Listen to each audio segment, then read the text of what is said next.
अस्सलाम वालेकुम व्यूअर, मैं एजाज खोखर पीएल के टीवी में आपकी खिदमत में हाज़िर हूँ। व्यूअर, आज मेरा टॉपिक कुछ हट के है। कल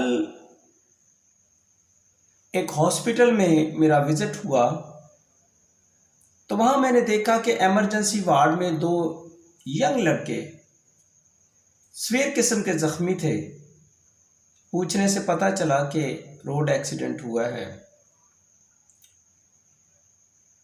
दिल बहुत परेशान हुआ कि आखिर हम कैसे लोग हैं कि रोड को हमने एक मजाक समझा हुआ है। रोड हमने ऐसे समझा हुआ है जैसे हमारे घर का सेन हो। रोड को हम सीरियस नहीं लेते। तो सोचा कि आज यही टॉपिक रखूं, ट्रैफिक और रोड मजाक है। तो व्यूअर, ये क्यों हो रहा है? बात समझने की है। मैं यहाँ से इब्तिदा करता हूँ कि क्या खूब किसी ने कहा है कि आपने किसी कौम को देखना हो कि कितनी बाशऊर है तो आप उसको रोड पे चलते हुए देखें। वो रोड पे डिसिप्लिनाइज होके चलेगी तो समझे कि बाशऊर लोग हैं। जबकि आप अपने आप को देखते हैं कि हम रोड पे कैसे चलते हैं, ऐसे जैसे जानवर चल रहे हैं। जानवरों को ये नहीं पता होता है कि मेरी लाइन कौन सी है, बल्कि आजकल तो वैसे मैं आपको क्या कहूँ कि जानवर लाइन लगा के चलते हैं। हम लोग लाइन में नहीं चल सकते हैं। आया कि हम जानवरों से बदतर हैं। कब हम समझेंगे? अब उन जवान लड़कों का हाल देखें ना, उनकी माओं का क्या हाल हो रहा होगा। और इससे पहले एक मैंने बड़ा बुरा केस देखा था, उसमें भी वो यंग लड़का टू यंग था, तो वो अल्लाह ताला को प्यारा हो गया था एक्सीडेंट में। उसकी माँ रो रो के अपने बच्चे को पुकार रही थी और दुहाइयाँ दे रही थी। बहनें, उसके बच्चे भी थे, छोटा एक बच्चा था, बीवी। मतलब एक इंसान गलती करे तो उसका खमियाजा पूरी फैमिली को भुगते। क्यों? सिर्फ हमें सिविलाइज होना पड़ेगा। वो सिविलाइज हम होते हैं, हमारे अंदर सिविलाइज पर्सन है। वो कैसे पता चलता है कि वो है?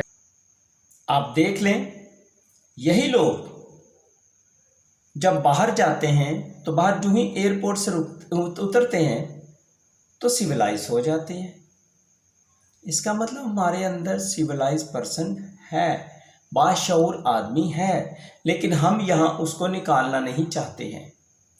वहाँ डंडा होता है, हम उसको निकाल देते हैं, निकाल के उसको इस्तेमाल भी करते हैं।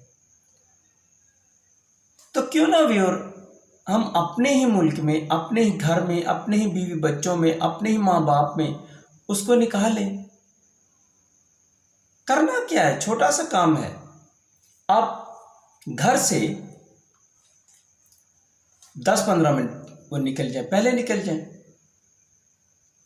आपको जल्द जल्द करने की ज़रूरत ही नहीं पड़ेगी।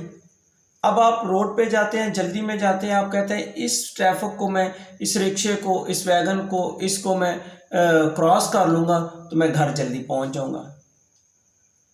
आप ये सोचें, आप उस वैगन, उस रिक्शे, उस ट्रॉली को जब क्रॉस करते हैं तो आगे रश खत्म हो जाता है, आप विद इन सेकेंड्स अपने घर चले जाते हैं।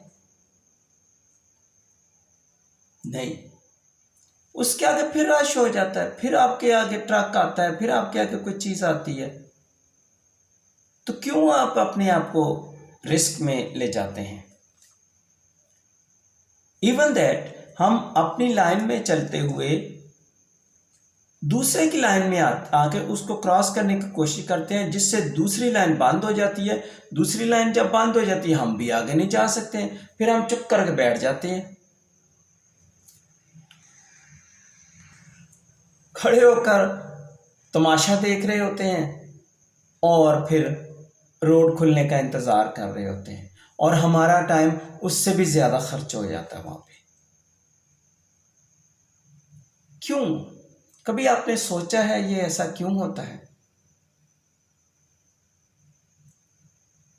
क्यों हम पुलिस वाले कहते हैं हेलमेट लगाएं, आप हेलमेट नहीं लगाते हैं?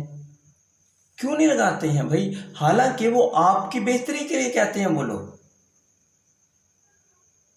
देखें, अल्लाह ना करे एक्सीडेंट हो, अल्लाह ना करे कुछ प्रॉब्लम बने, आपकी टांग पे प्रॉब्लम बने और कहीं प्रॉब्लम बने, तो आप सरवाइव कर जाओगे।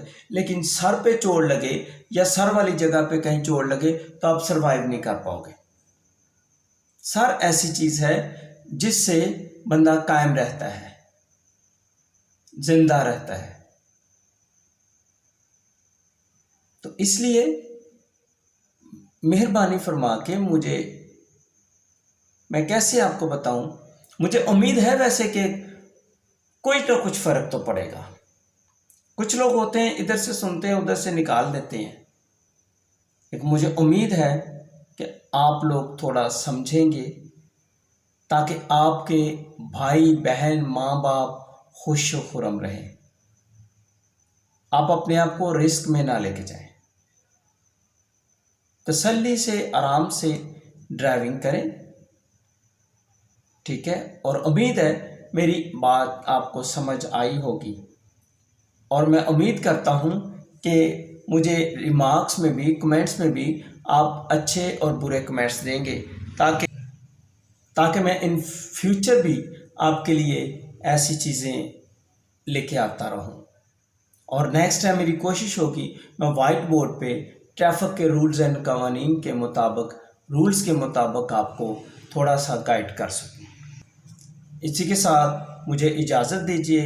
अस्सलाम वालेकुम। अल्लाह ताला आपको हामी व नासर रहे। आमीन।